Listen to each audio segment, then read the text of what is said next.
What's up sa inyo mga kaballers? What's up sa inyo mga kapito? Isang mapagpalang araw sa inyong lahat at welcome ulit sa panibagong episode ng Uncle B Basketball Tutorials.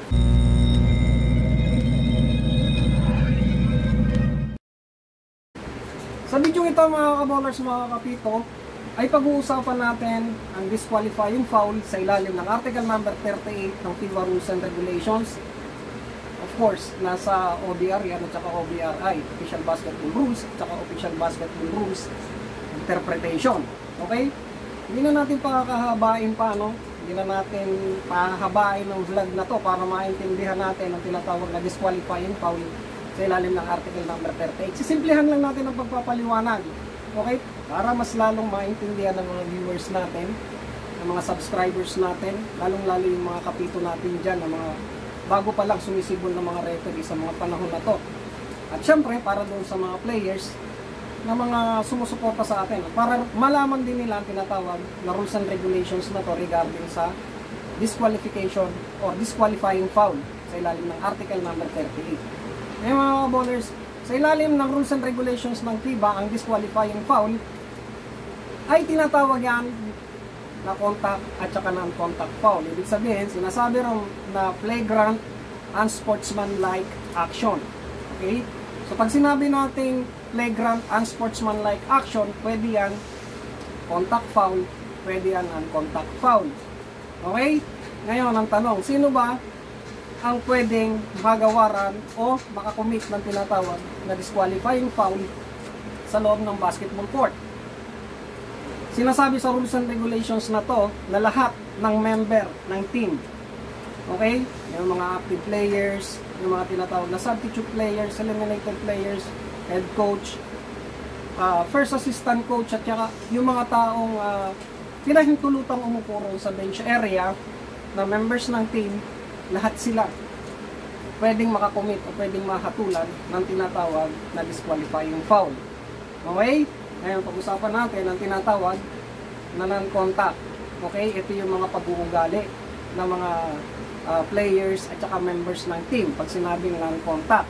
Okay? Dito pumapasok ang tinatawag na violence. Okay? Ito yung mga threat, mga pagbabanta. Okay? Sa larong basketball.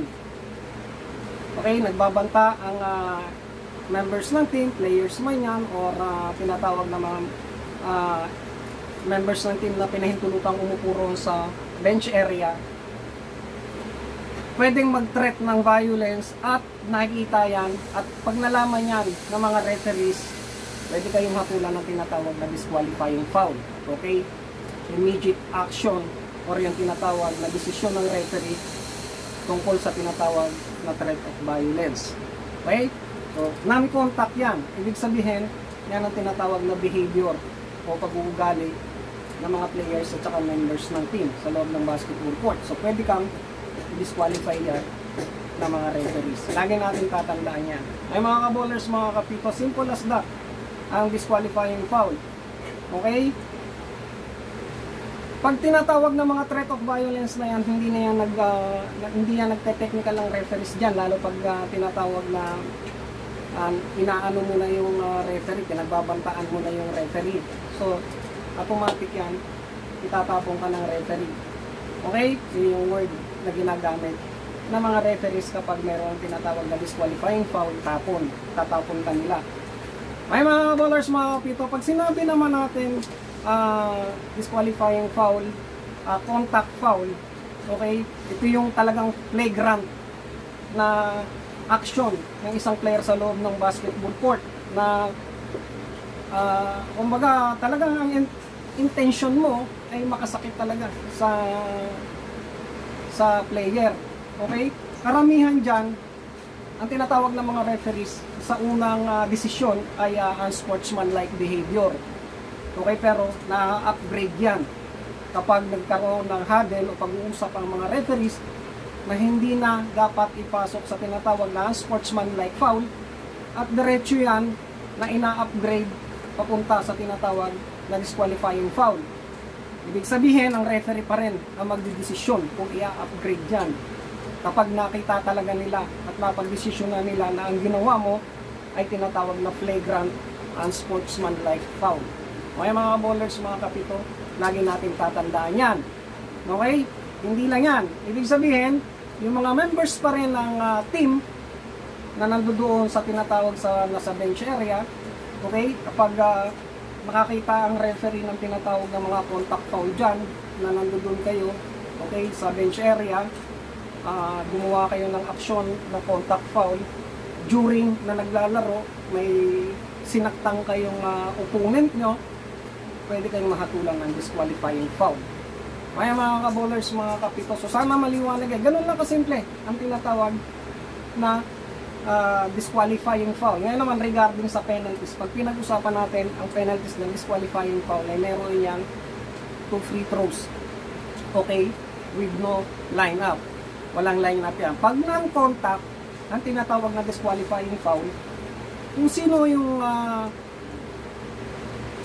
ibigay ng coach, ng head coach na mag-free throw, siya mag-free throw. Kapag ang disqualifying foul ay non-contact foul. Ay mga ka-bowlers, mga kapito, pero kapag contact foul, ang tinatawag na disqualifying foul, automatic ang mag-free throw yung mismong player na na-involved, okay, doon sa tinatawag na pag tawag ng referee na disqualifying foul o yung talagang nasaktan doon mismo sa court, siya ang mag-free throw. Okay, 2 free throws with no lineup. At syempre, sa disqualifying foul, after i-administer ang 2 free throws with no lineup, ang bola ay mananatili doon sa team na yon. At i-inbound yun doon sa front court nila, doon sa tinatawag na throw-in area. Okay? Yon. At bibigyan sila ng tinatawag na 14 seconds shot clock doon mismo sa front court nila. Okay? So sana maliwanag yan mga ka-bowlers, mga kapito, no? Yung tinatawag natin na disqualifying foul. Okay? At yun ang mga penalties. Wala na tayong pahabain tungkol sa disqualifying foul. Okay? Ang katotohanan naman sa disqualifying foul, mga ka-bowlers, mga kapito, napakabihirang nangyayari yan sa laro, ano? Pero dahil nga sa tinatawag pag-intense ang laro, okay, lalo pag physikalan ng laro, okay, nangyayari yan. Okay, yung tinatawag na disqualifying foul. Alright mga ka-bowlers, mga kapito, kasi hindi naman lahat ng laro kumbaga maganda ang flow at may mga players kasi minsan na talagang nananakit, hindi nagpapakita ng tinatawag na fair play at saka yung tinatawag na sportsmanship, dyan nauuwi sa tinatawag na disqualifying foul. Okay? So lalo na sa panahon ngayon, nauuso yung mga tinatawag na pustahan, ano? Yan ang mabigat sa mga referees namin, ano?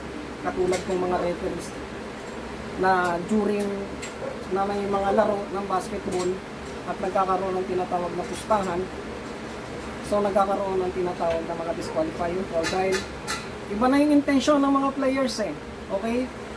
Minsan, kung madalas, pag ganyan ang sitwasyon, talagang ang pressure na pupunta sa mga referees.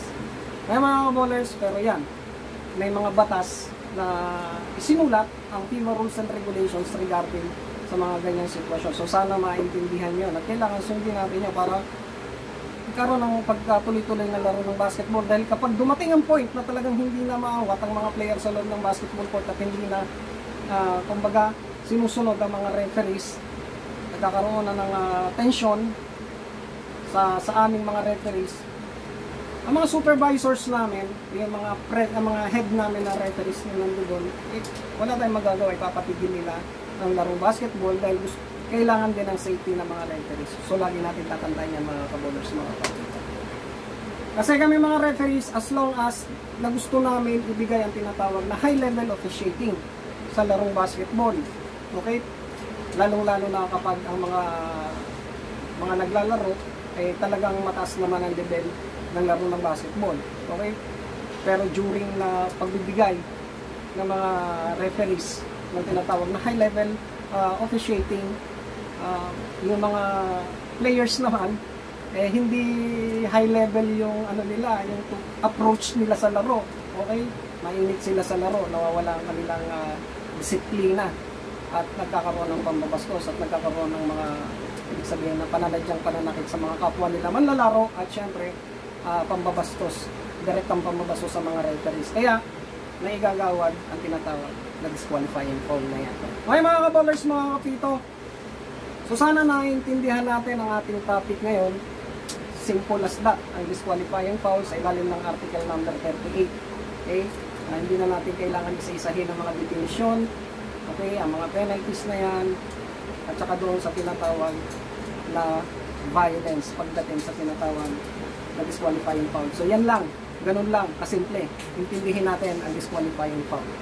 Ay mga kaballers, mga kapito, so yan ang ating maiksing vlog ngayon sa tinatawag na disqualifying foul. At sa susunod na vlog natin, ang huling foul ay tatalakayin din natin ang tinatawag na fighting foul.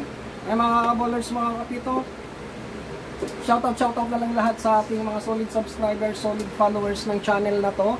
Okay? Sa lahat ng mga kabaro kong arbitero, mga bagong referees. At syempre, shoutout na rin sa mga disiplinadong players dyan na nakakaintindi talaga ng larong basketball at naiintindihan ng mga rules and regulations sa ilalim ng FIBA rules and regulations na mga nag-aaral din yung mga players na yan. Shoutout sa inyong lahat. Okay? At dito ko natatapusin ang ating video. Kita-kita ulit tayo sa susunod na vlog. God bless us all. Peace out.